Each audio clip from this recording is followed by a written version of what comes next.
दोस्तों, नवंबर आ चुका है और अब बस 2 महीने से भी कम टाइम बचा है 2026 आने में।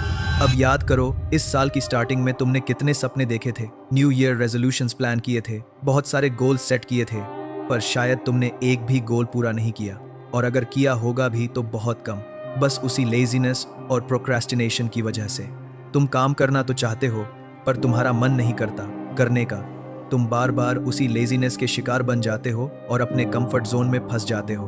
और अगर तुम्हारी सिचुएशन भी कुछ ऐसी है तो तुम बिल्कुल सही वीडियो पर आए हो, क्योंकि इस वीडियो में मैं आपको 4 ऐसे सिंपल स्टेप्स बताऊंगा जो आपको बहुत ही कम वीडियोस में मिलेंगे, और ये सारे स्टेप्स साइंटिफिकली प्रूवन हैं। इसलिए इस वीडियो को कोई नॉर्मल मोटिवेशनल वीडियो बिल्कुल मत समझना, क्योंकि चाहे विंटर आर्क हो, ये 75 हार्ड चैलेंज हो या ब्रह्मचर्य हो, आप बिना अपने कंफर्ट जोन से बाहर आए कोई भी चैलेंज पूरा नहीं कर सकते, और गोल्स तो बिल्कुल भी नहीं। इसलिए वीडियो को एंड तक देखो।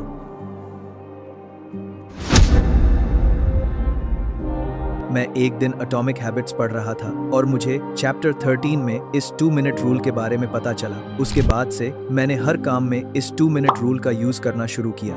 अगर तुम्हें आधे घंटे के लिए फुल फोकस के साथ पढ़ने को कहा जाए तो तुम नहीं पढ़ पाओगे, पर वही अगर तुम्हें बस 2 मिनट के लिए फुल फोकस से पढ़ने को कहा जाए तो तुम इजीली पढ़ लोगे, क्योंकि तब तुम्हारे ब्रेन को लगेगा बस 2 मिनट ही तो पढ़ना है।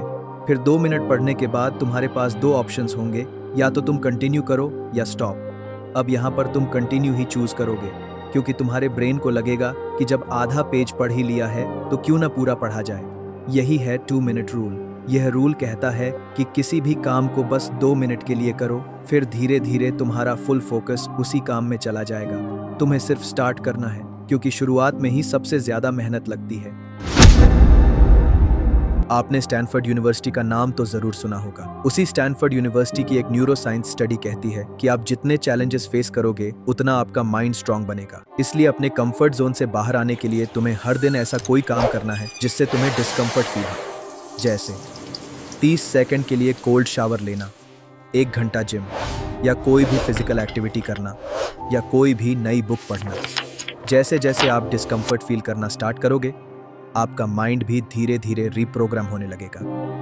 तुम्हें बस इन चैलेंजेस को 21 दिन तक फेस करना है, क्योंकि जैसे कि तुम्हें पता होगा कि किसी न्यू हैबिट को बिल्ड करने में एटलीस्ट 21 दिन लगते ही हैं, और 21 दिन के एंड में तुम्हारा माइंड पहले से ज्यादा स्ट्रांग बन चुका होगा और तुम्हारे लिए अपने कंफर्ट जोन से निकलना और भी ज्यादा इजी हो जाएगा। पर 21 दिन के बाद इस कंसिस्टेंसी को मेंटेन कैसे करें, ये मैं आपको अगले पॉइंट में बताऊंगा। आपने दशरथ मांझी का नाम तो जरूर सुना होगा, और अगर नहीं सुना तो आज सुन लो, क्योंकि यह कोई मामूली इंसान नहीं थे। पहाड़ की वजह से अपनी पत्नी को समय पर हॉस्पिटल न ले जाने की वजह से इस इंसान ने पूरा पहाड़ तोड़ दिया।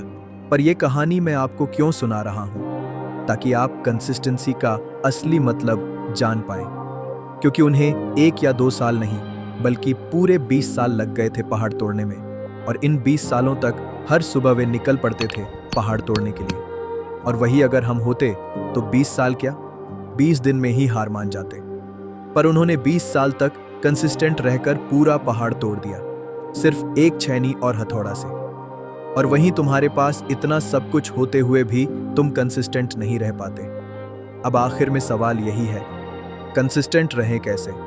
कंसिस्टेंट रहने के लिए हर दिन वही सेम काम, सेम जगह और सेम टाइम पर करो। जैसे मान लो, अगर तुम एक स्टूडेंट हो और शाम 6 बजे पढ़ने बैठते हो, तो हर दिन शाम 6 बजे उसी टेबल पर उसी जगह पढ़ने बैठो, जिससे आपके ब्रेन को उसी वक्त उस काम को करने की हैबिट बन जाएगी। क्योंकि जब आपके ब्रेन में पहले से सब प्री प्लान्ड होता है तो काम करना और भी इजी हो जाता है। पर आपको सिर्फ कंसिस्टेंसी फॉलो नहीं करनी है, आपको कंसिस्टेंसी विद इंप्रूवमेंट फॉलो करनी है। पर वो क्या होता है, ये मैं अगले पॉइंट में बताऊंगा।